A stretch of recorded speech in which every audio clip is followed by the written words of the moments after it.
Bing, bang, boom. Okay, LTK here. Yes, I designed the TwoSun Vandal. It's the TS329 Vandal. And Max is probably watching, Max Tkachuk.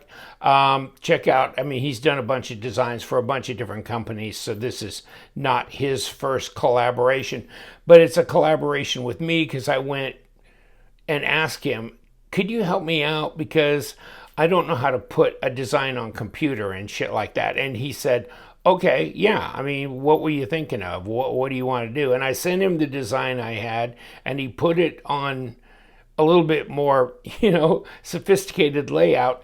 And then we went back and forth from there. No, I don't want this, and yeah, I want this, and I want this changed like this. And so we went back and forth and back and forth and back and forth quite a few times. And this was a year ago, basically, probably 11 months ago. So, it just takes time. This is right-handed tip-up only carry. I did want a ceramic ball on this. I could have probably dealt with a little bit bigger ceramic ball on here, but I think the pocket clip is okay, unless you want to put it in your pocket. And for some reason, it's kind of hanging up for me, so it's holding on, but it's not exactly just sliding right in and out like some perfectly designed, stamped steel pocket clip. It's acting like a damn titanium milled one. Sometimes they can be a pain in the ass. This is button lock. I didn't want to do frame lock. I didn't want to do liner lock, any of that. I wanted to do a button lock. I was really kind of hyper focused on a button lock. I just think that that's really cool to do, and it can be done. I mean, just take like the Ferrum Forge design, the Mordax that was done by ProTech. I really like it. I mean, it's like half the weight of this and about half the size of this, but yes, I thought that was cool. So this is a stonewash blade. It's 14C28N, which actually, that's a long story. If this was going to be just a standard issue TwoSun knife, the original intention was, then that's fine. And then it was like, well, later we can do an M390 version, something like that. But then I think because the size had caused TwoSun to pause a bit, that this was going to be more of a limited production. And then I thought, well, if that's going to be the case, I want them numbered and I want it M390 on the first run. But that didn't end up being that way. So they're not numbered and they're not M390. They're Sandvik steel. They're 14C28N, which, okay, I mean, it is what it is. And they're, at some point in time, I was just so happy to have it get done that I was like, okay, I mean, I don't want to be, stopping the presses every 10 seconds about some other little, knit and pick. Going forward, hopefully we can do this in a smaller size with M390. And someday, maybe we can do it in G10 for way less money. And maybe do it back into the 14C28N in G10 or micarta. So I don't know. There's a lot of things that we're going to be looking at going forward. But right now, I like this because I like the bigger knife. The reverse grip is great. And you know what? The ergos are good. My balance is right here. It's got a big old long back spacer, so you're not going to touch the blade. It's really a simple button lock setup. Okay. It's got jimping on top of the blade. I like that. I like the fact Max did add a lot of little details. The way that the insert was going to be put in, and then this machining here to give it more grip. The blade to handle length is great. It's centered. There's no play here when it's closed. And there are some like arc locks and axis lock knives where there is play, but that may just be part of the way that they're done. This is button lock, not axis lock. You can pull it open, and there's no play here either. And you can see there's the stop for where it's closed. There's a stop for, you know, where it's open there, okay? And we will take this one apart, and, you know, we can see inside. It's basically multi-row ceramic bearings, and it's a spring that's, you know, cupped into here, where it pushes through, and you can see, and this, of course, pops out and runs interference here so that the blade will not shut, okay? You know, I like it. I like the design flow, you know, right here into the bolster here. It's good. So can you finger flick it? Yeah. And if you're, you know, better than me, you can. I have one. I got 6 of these things right now. I think I got another 6 of them coming in soon. And one of the 6 is stronger detent, and woo, it was all I could do to finger flick. Although, you know, this was no different. Okay, now how soft is the detent? Oh, come on. No, I can't do that. Okay, so it's not a real soft detent. Okay, I can do it that way. Okay. So I'm going to call it a solid 5, you know, on my scale. It's not a 6. It's not crazy, but, you know, you got a big old blade trying to come out here, and I can't do that. But, you know, it's always easier to do this, right? You know? So, and under my camera stand, I only got so much room before I start kicking things over. You know, you think, is that a recurve? Hold on. And no, not really. It's not a recurve from what I can tell. And so that's good, because I did not want a recurve. I wanted a drop point. I wanted a swedge. I wanted a tip that's not too delicate. And we got there. We got a 3.6 millimeter blade thickness at 0.14. What do we got? Yeah, 3.7. And then this is not exactly what I wanted. This is 16 millimeter at 0.62. I wanted something that was more point. I really didn't want to go over like 5.55, and it's 0.62. So on the other hand, it really fills your hand up. It's solid. You know, this does remind me a lot of, when I have it in my hand, of like a Riot Torrent, you know, a tank type knife. That's what this feels like to me. It's real tank-ish, and tanks a lot for that. It's got a choil here, and at first when it was drawn up, it didn't, and I go, no, we got to do this. I wanted the screws to come in from behind on the pocket clip, and I didn't want to have a lot of hardware.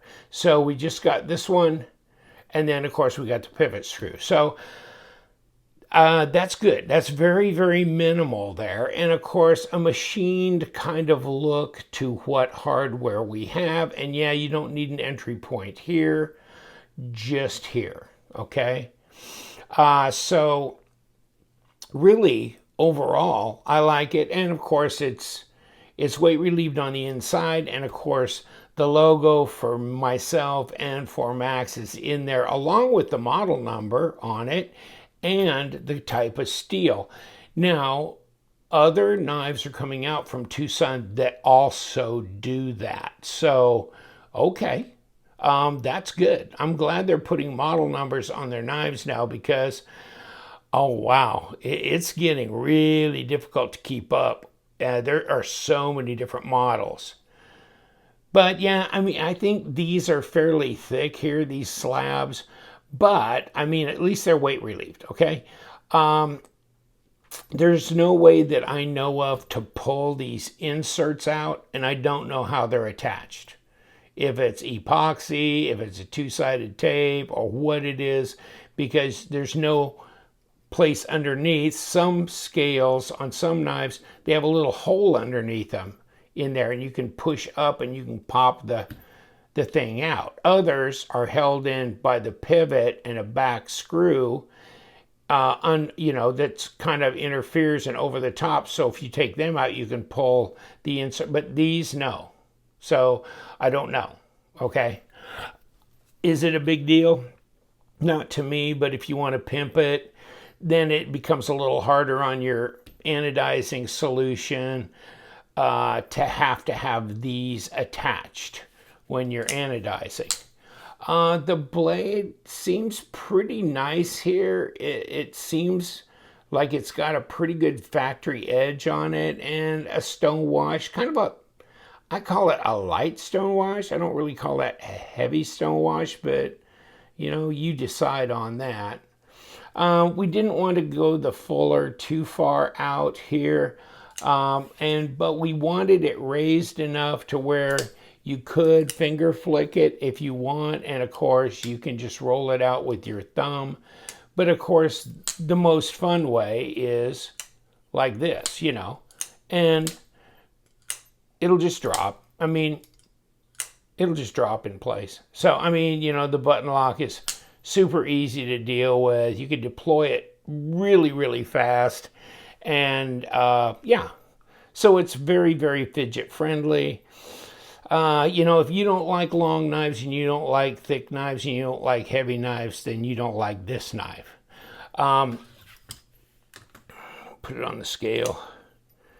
And 6.2 at 176 grams. So 6.2 ounces. Ooh, baby.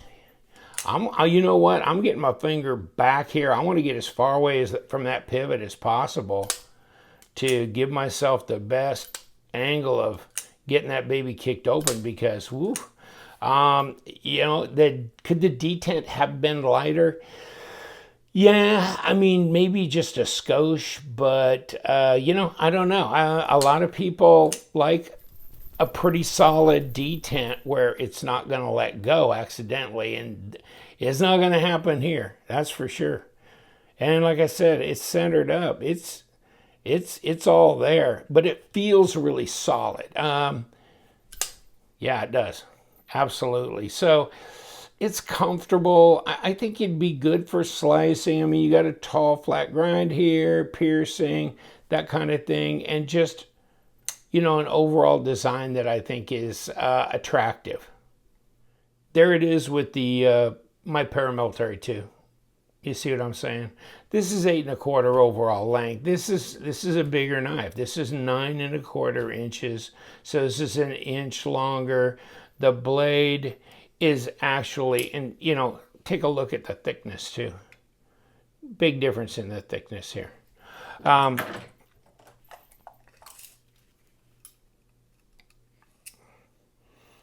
Down here at the back of that choil, you got 4 1/4 inches at like almost 110 millimeters. Here's 105 millimeters at 4 inches and on up. 103 is right there, 102, 103 on the blade. 9 1/4 overall at 23.5 centimeters.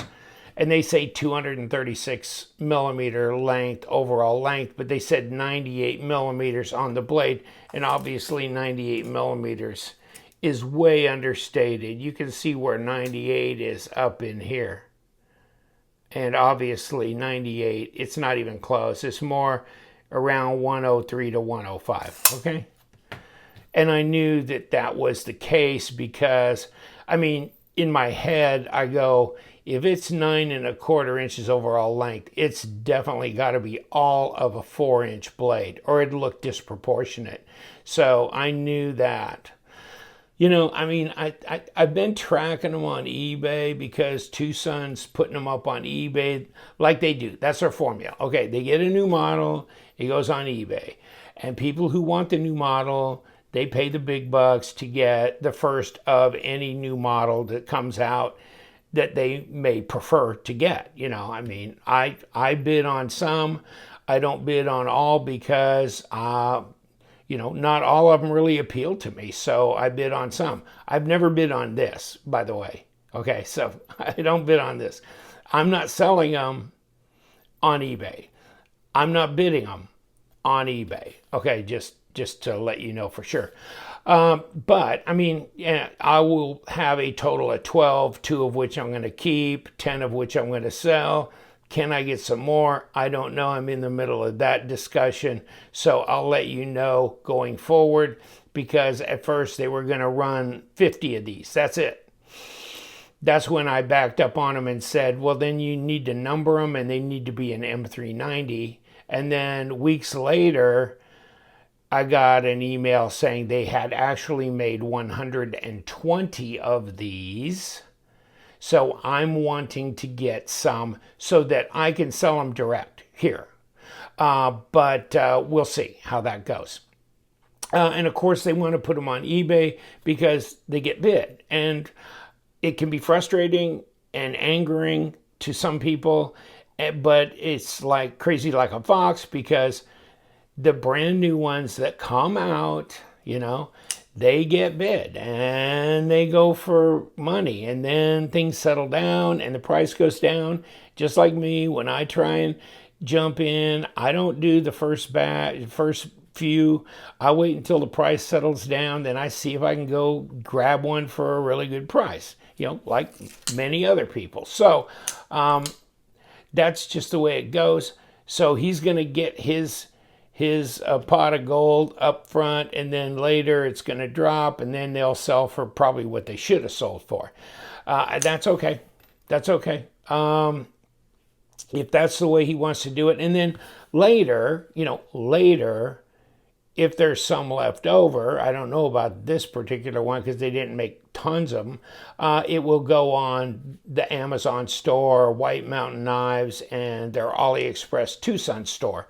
So they may end up there, and then they will just price them. I mean, it won't be a bid. It'll be just a list price. So, and that's been their model that they've done for a while. Whether you like it or not, you know, I mean, they're just doing what they're doing. Okay, dirt rag time. These are number 8. Okay, these 2 screws. There's 2 of them. Whoops, just 2. And is this one that I can't remember this?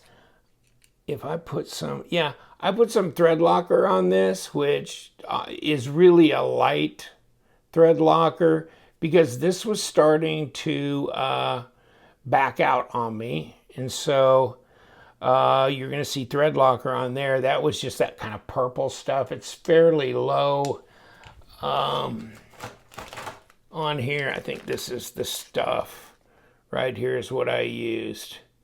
And so, yeah, it says low strength there because it was starting to back out a little bit. And so, you know, it doesn't happen very often, but when it does, then I'll take the screw out and put a little bit of thread locker on it. And it seemed to work until now that I just busted it open. Okay, so let's just take this apart. And what am I doing here? Okay. Okay, there we go. Okay, so, you know, weight relieved on the inside. There's where your spring pops in. There's your, you know, their spring pops into there, etc., etc. Looks pretty clean. And then, oh, what did I just, oh, right here is a stop, okay, that goes up front, and then there's the stop for closing. So now that this stop is out, you got to watch this. This stop needs to come out so you can rotate this far enough. See where I'm saying where this, okay, let me try and get that back again. See where this little dip is? That's got to go right where this button is. Otherwise, it will not, you know, you can't push this button back through. It has to get cleared, and then you can push the button back through and out if you want, okay? Then at that point in time, I mean, this is just this, well, let's just take this off. That's just the washer there. And can we pop that off? This is pretty, I mean, one guy was saying, how are the tolerances? They're pretty tight, you know? I'm just wiggling it off. Okay, so there's the washer, okay? Multi-row bearings, if you can see that, on both sides. Let's take a look at this. Okay, so there's no flat spot on the pivot. Thanks. That's really strange. It came apart, but that kind of concerns me. They didn't do that. I don't know why they didn't do it.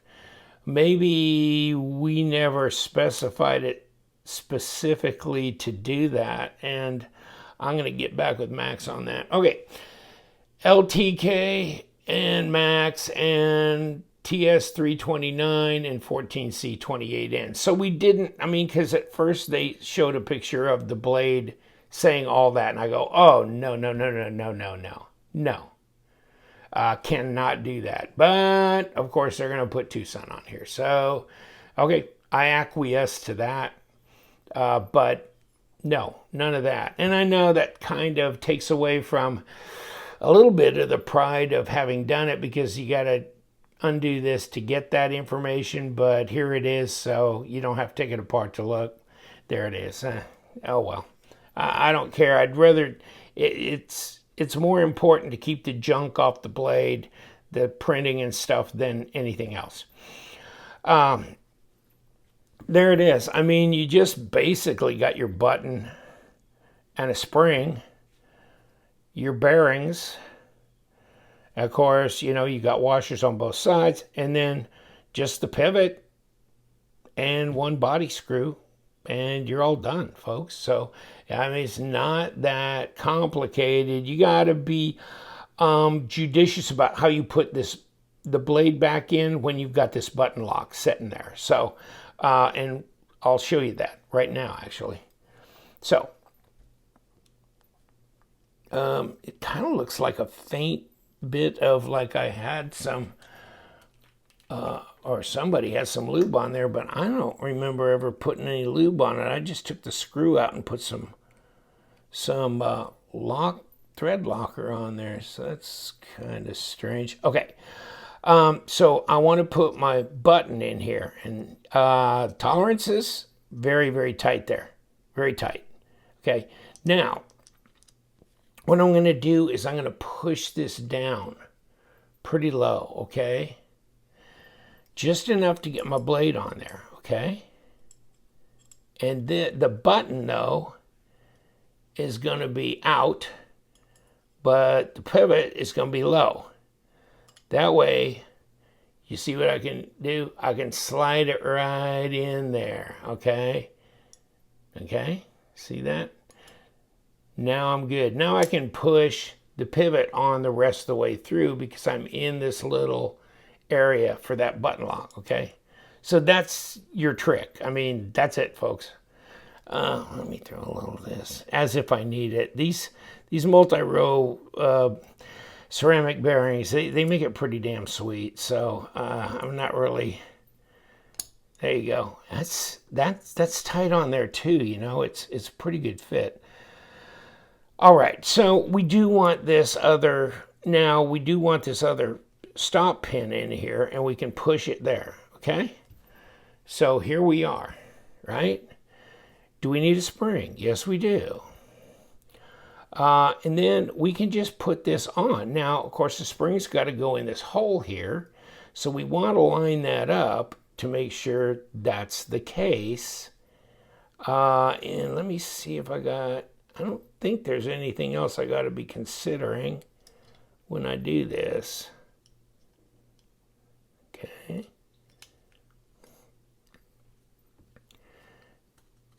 Okay, now I got to push down. I got this thing.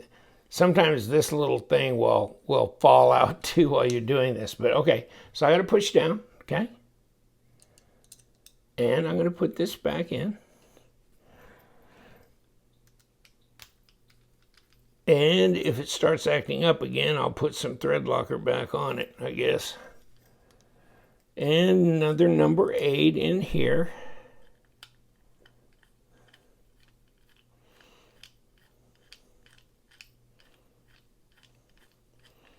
And we're down, and are we centered? And yeah, we're dead centered on that. So have I got it cranked down too hard or not enough? Okay, let's see if I got it. I got no play. I got no play here. It's centered. Okay. I mean, you could slap it so hard you could bounce it off the stop. So that can happen. So it's just a matter of kind of letting up on that button, let it drop on its own, really. But yeah, it's good. It's good. All right, so we're back with the Vandal, which, of course, now that I've got greasy hands and printed it up. But the good thing is it's a stone wash, so really it's not as sensitive as a satin blade. But like I said, I got several of them, and, you know, ooh, yeah. I mean, that you can't just be real cavalier about finger flicking that. You gotta get your finger stuck in there, and of course, if you got a oily finger, it may not make the contact you need it to make to kick it out. There you go. This one, yeah, she got a little bit of detent on that one too. Yeah. Okay. And of course, button lock. So easy. So easy. Big old dogs, though. Put your comments down below. I know. You know, too thick, too heavy, too long. Too thick, too heavy, too long. Seems like everybody's going tiny this year. Everybody's going tiny. So I'm bucking the trend, of course. And I'm bringing the dogs because, you know, there's my Kubi. Kubi going tiny too, right? Civivi going tiny. Banter going mini. I thought the Banter was already mini, but it's gone mini-er. And so I just go, nah. I'll guarantee you, though, at some point in time, the wee Banter will get bigger. What do you want to bet? I mean, bigger than the standard Banter. I'll let you go. Just wanted to put these out there so you got some kind of semblance of an idea of what they really look like in a good close-up here and there, and just kind of my overall impressions and the story behind it. Take care, my friends. Thank you so much. And you know what we do. We love them knives. So you guys stay sharp.